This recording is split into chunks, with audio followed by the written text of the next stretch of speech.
Kyd Kane, take one. All right. Sweet. So before we get into the questions, I'm wondering if you could just kind of briefly introduce yourself and tell me kind of how you ended up here in this organization doing this thing. All right. Well, my name is Kyd Kane. I am a poet and just visual artist from Grand Rapids. Poetry has been something that's been a part of my life since I was a small child. It's been literally like my best friend. I love words and I love people that express themselves authentically. I started moving around, doing poetry related things as an adult when I was laid off from a job. I just had some free time. So I started bopping around, going to different open mics throughout the country, and Stella's is one of the ones that I went to. And I was able to meet Fable and Foster and Rachel Gleason. And I think I just admired them and kind of watched the way that they worked. And I think they saw my work ethic as well. And I was doing teaching by myself, just bopping around from school to school and connecting with young people in any opportunity that I could. And then they offered me to come and teach with them last year. So I've been teaching with them for about a year now. Sweet. That's great. That's like a nice, concise answer that will fit within the flow of the curriculum. So All right. appreciate it. Great. Okay, cool. So these questions are sort of out of order and purpose. And so sometimes it'll be a really heavy question, and sometimes it'll be sort of give a pep talk or whatever. Right? All right. So this first question is pretty simple. It's give students a brief performance pep talk as though they're about to perform. Remember why you wrote it. So you're looking at me, but you're really talking. The audience you're talking to is the students. So I'm talking to the students and telling them, remember why you wrote this poem. Yeah, and Or sort of encouraging them, they're about to perform this. Okay. Right? They're about to do it. So what would you tell a student when they're all right, I'm about to go do this for the first time? Maybe I'm feeling nervous. Maybe I'm feeling excited. Yeah, what for sure. would you say to me? I'd say first, just be yourself. No one's here to judge you. Everyone is here to experience your truth. And there's nothing more beautiful than just a natural expression of yourself. And so just stand firm in who you are, take a deep breath, breathe, and relax, and find comfort in the fact that you're a beautiful individual and there's nobody else in the world like you. Awesome. That's great. And Eric, just so you know with that question, when it says remember why you wrote it, that's just a quote that we use all the time when we're, so it's an example of what people could say. It's not the title of the poem. Got it. But Okay. I see how you thought that, so I wanted to Thank you for interpreting me yeah. bumbling through that. Hopefully it went. I think everyone will understand too, but in the future that way. Yeah, hopefully it went Got okay. it. No, that Okay, was so perfect. they are about to perform an example of how to talk about Right, this. Is yes. remember why you wrote it. Yeah. Yeah. Thank you. Okay, I was definitely presenting No, that wrong. So I think Michaelan and Kyd both understood. okay, but- you got it. Thank you. All right, cool.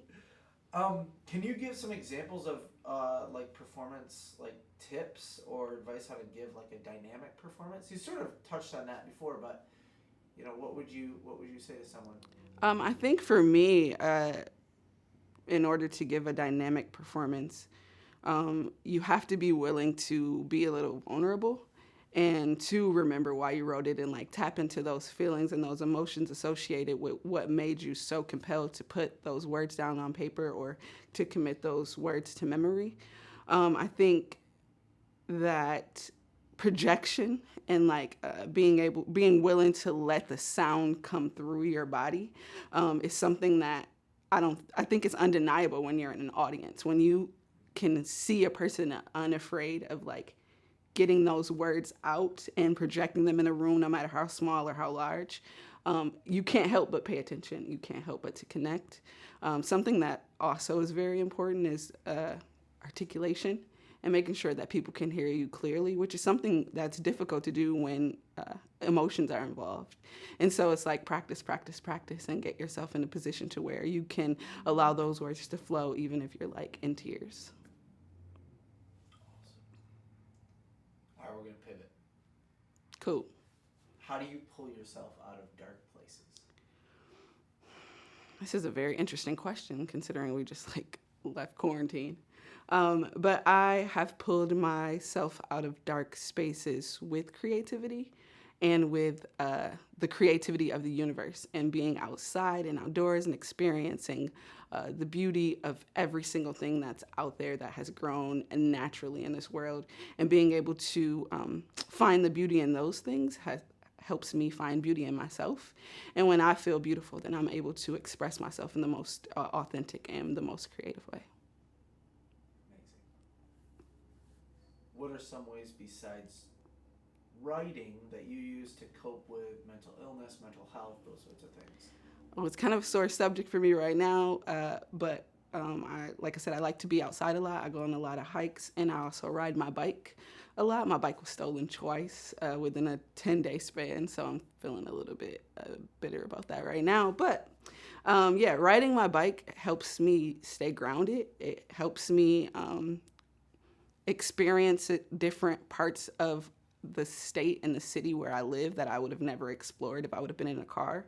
And being able to literally hug trees and roll around in the grass and put my feet in the dirt and like get into random creeks and streams and, never knowing what's at the bottom, but being willing to overcome any fear just by exploring and connecting and recognizing that I'm no different than an ant that crawls through the dirt, and I'm just big and I'm just big, and sometimes we get far away from the fact that we're just like animals and that we're natural.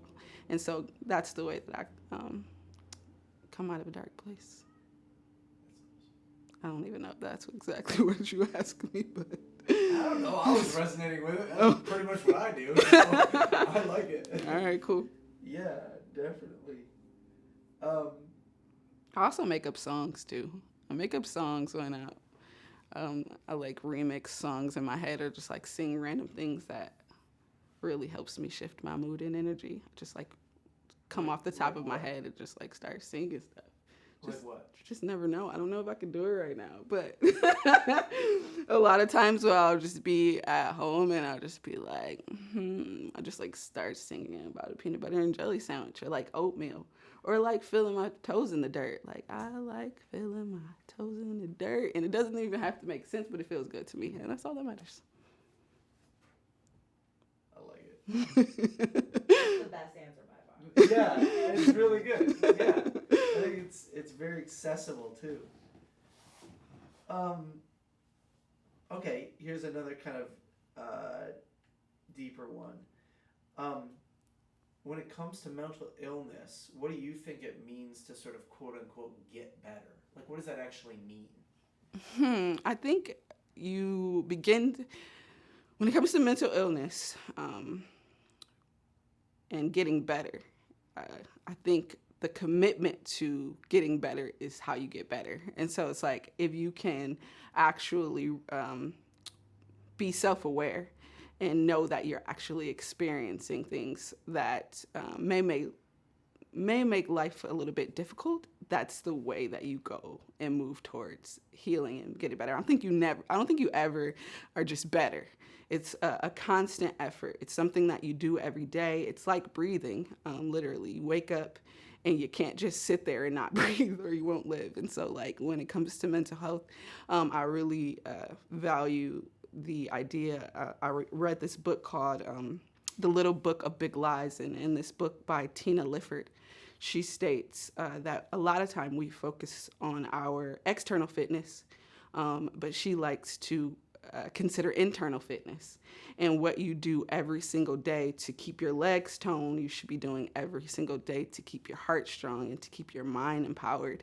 And so, just knowing that the way you get better is by acknowledging that every day it takes the effort of saying, I'm going to be better today. And even if that better means just like resting or laying in the bed and not doing anything, if that's what you need for that day, that's what you need to feel better, then that's all that matters. Good. Are you familiar enough with Rudy Francisco's My Honest Poem to give some feedback on it? I think I know the poem a lot. I mean, enough. I don't know if I can quote words verbatim from it, but I do know the that. question was like, the question sort of is like, what are your 2 favorite lines from it? But if you don't have 2 lines that you could like grab out of it, maybe you could just give like, what's your favorite thing about it? I think my favorite thing about the Rudy Francisco poem is that it was honest and it didn't have to have all of these like poetic, like there was not immense poetic form. He was just like expressing himself in a very authentic way, in a very in a way that's just like I got a glimpse of who this person was in just like a short time frame, like I don't know, less than 90 seconds. I think that it was an inspiring piece of work because sometimes as a writer, you feel like you need to like pull out all the tricks. And I think in the way that he simply expressed himself, all the tricks just happened magically. It was just like a very natural happening. I do know that he says in this poem, masculinity is like a wet fish that you just can't seem to hold on to or something like that. And I just thought that was like really incredibly written. And it was just like something that has stuck with me in terms of masculinity, but also in terms of just like, he's such a great writer. And I just really like the way that he put that together. Is that from the right poem? No, I think it's from the I Believe one, which is the same thing that I just did. Oh, damn. Okay. I know. I was like, wait, I'm not sure. That's the problem was we play those 2 poems in conjunction a lot of times, and so. Oh, I Believe, and then honest poem is when he's talking about. The honest poem is when he's like talking about. Oh no, I'm still thinking of I Believe the entire time because I'm like thinking of the great Candy or that's the I Believe. But what you said before, I think, still applies. All right. The beginning of The that. beginning of that applies until that line. Yeah, I did the exact same thing. Okay. And I was the one who was like, make sure you watch this ahead of time. No, I did not. Oh. So that's my bad. My bad. No, me too. But for the editor in the background who'll be watching this, the first part of that was right on. So. All right, cool. I'm just speaking to someone in the Usable. No, that's perfect. Usable. Okay. How has your identity or how you are perceived by others or how you think you're perceived by others impacted your own mental health? Well, I am a person that has a intersectional identity. I am Black. I am queer. I am a woman. I'm able-bodied. And I also grew up extremely poor, and I have that identity of like I'm always in like a mind state of survival, which is something that affects me, and maybe not everybody else, but I know it affects me. When I go into Black spaces, I'm queer, and when I go into white spaces, I'm Black, queer, woman. Black, queer, woman, and poor. There's like so many things that come up when I'm in certain spaces, and being from a city like Grand Rapids, I do end up in positions where I could be tokenized based on those identities, and that's just like a tough line to navigate. It's like, do you really value me as a person, or is it just like these specific parts of my identity that you'd like to capitalize on or that you'd like to maybe show some diversity with? So just like not really knowing if I'm truly valued, it's like that's something that I feel and experience as I navigate through the city as an artist or through the world. Just like not knowing where I really fit just because there's like so many different pieces or segments to my identity. Yeah. Can I ask a follow-up question to that that's not on the list? I'm actually just curious your perspective. Absolutely. So I have a friend who was an intern, I mean this is a while ago, like an intern with me. And something that I realized just as I got to know her better, like female, Black, and an intern, like so the lowest tier in a production company, right? Okay. And I realized like through our conversations that it was she had so many more challenges to receiving feedback she wanted to grow.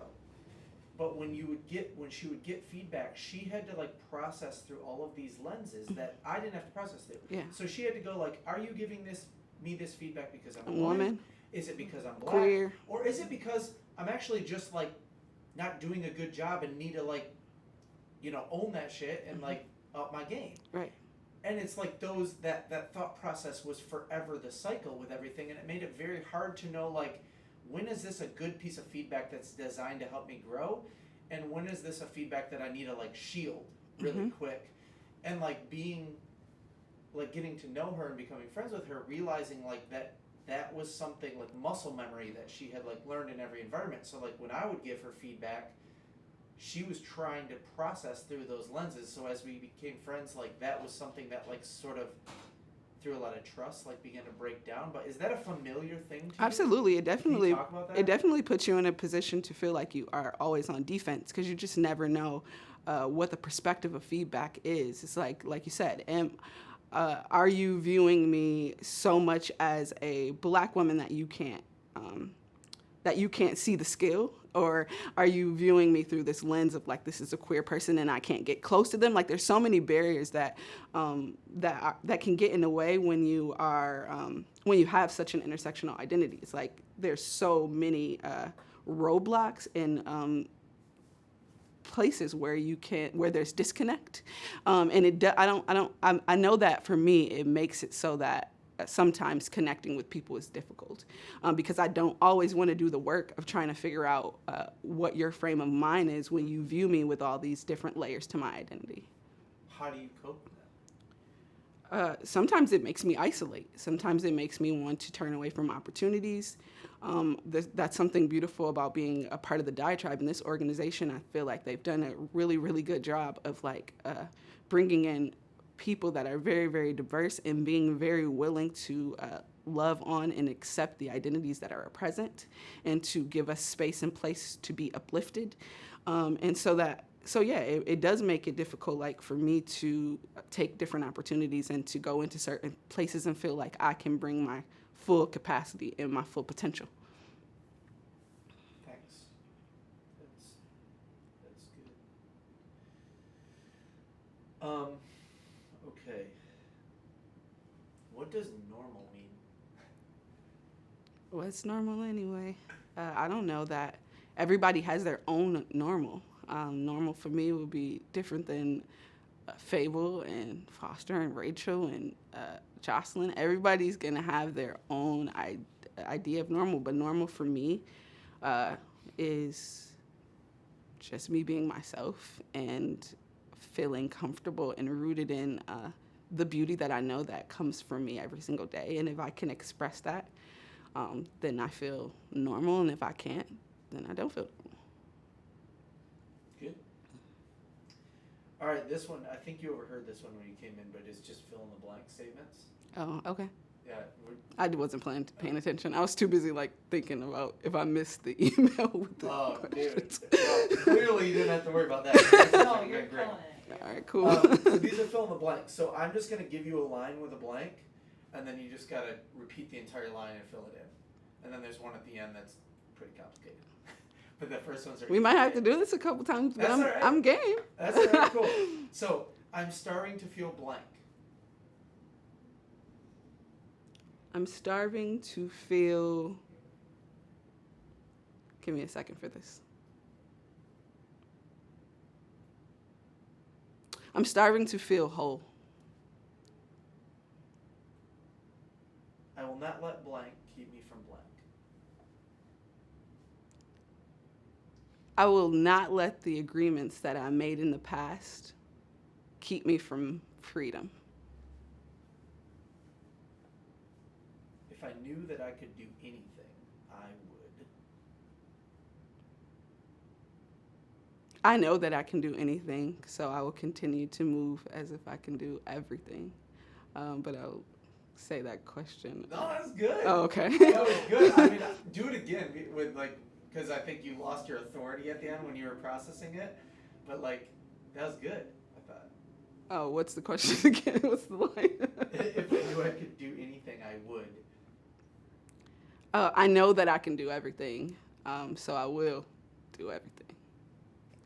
I don't know. You can use the first one. It was authentic. That's good. Okay. So this one has 3 blanks in it, and it's like, just think it through, okay? All right. Like, take as much time as you need. All right. So my blank, and that first blank is something like a sadness, hardship, struggle, like something like that, right? Okay. So my blank is a blank, but I am a blank. My blank is a blank, but I am a blank.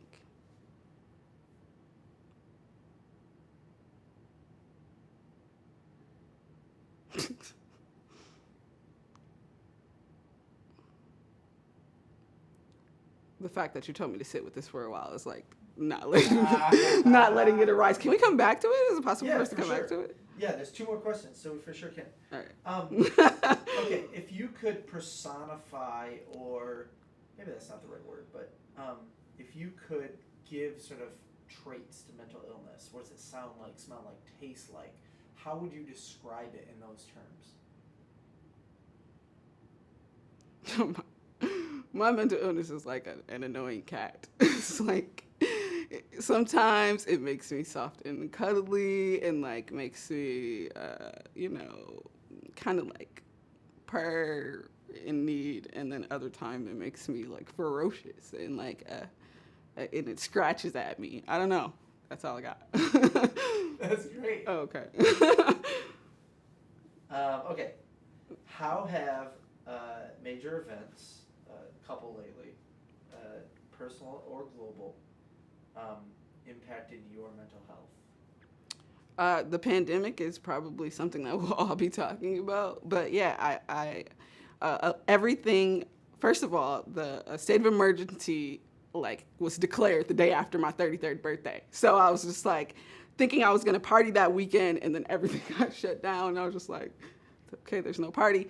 So pretty much as soon as I turned 33, everything in my life changed, from a relationship to the place where I lived to all of the work that I was doing was not essential for the pandemic. And so I just did not know what to do. So I had a lot of time to just kind of sit with myself. And in that stillness, I learned a lot about who I've been and who I wanted to be. And I know that I was able to, in silence, identify so many fracture points inside of me that made it difficult for me to navigate in spaces confidently and boldly, navigate through relationships mindfully and with consideration for other people. And so just like in this time to breathe and just become aware, I was able to just learn so many beautiful things about who I was, and also learn about things that I can do to improve myself. And so this no form of creativity has ever been as beautiful as the creative approach that I've taken to care for myself and to get myself to a place of wholeness that I mentioned earlier. That's good. Do you feel like that's sort of like secret value of crisis? Because crisis now today versus crisis what someone that's watching this might be dealing with interpersonally or something like that, like within that crisis, is that something that a sort of a diamond that can be pulled out of that in some ways? Absolutely. Like that's what you're saying. Absolutely. We are in a space where our world is fast-paced, where there's always lots of things happening and lots of things going on. And a lot of us don't get to experience the privilege of just not having anything to do. And so while there was boredom and while there was like so many other things associated with just like not being able to leave the house, really taking that time to say, okay, now that I'm here, do I like myself? Is there something about me that I can change? Is there something about me that I want others to love that I cannot love in myself? So yeah, it's certainly an opportunity for you to tap in. And when you become self-aware, it puts you in a position to maybe become aware of like that next layer of people that are in your life, that next line of people, like the people in your home. And then when you can become aware about the ways that they feel, then you can kind of look outside of your home and look in your neighborhood. And when you can look in your neighborhood and like recognize all of the struggles and things that people are experiencing, you can kind of look a little bit further into your community, and it just kind of like trickles into you, that self-change trickles into community change. And so yeah, I definitely think that is a diamond that you can pull out of being in a dark and tough space where crisis is being like, okay, now that everything is kind of exploded in my face, now I should do the work to like clean it up. Yes. Yeah. Sweet. Do you want me to try to come back to that question or no? You don't have to if you don't want me to. Other people answer. Wait, let's do it one more time and out. And then if it doesn't come right out, then I'll just be like, All that right, wasn't cool. for me. My blank, something like sadness, hardship, struggle, something like that, is a blank, but I am a blank.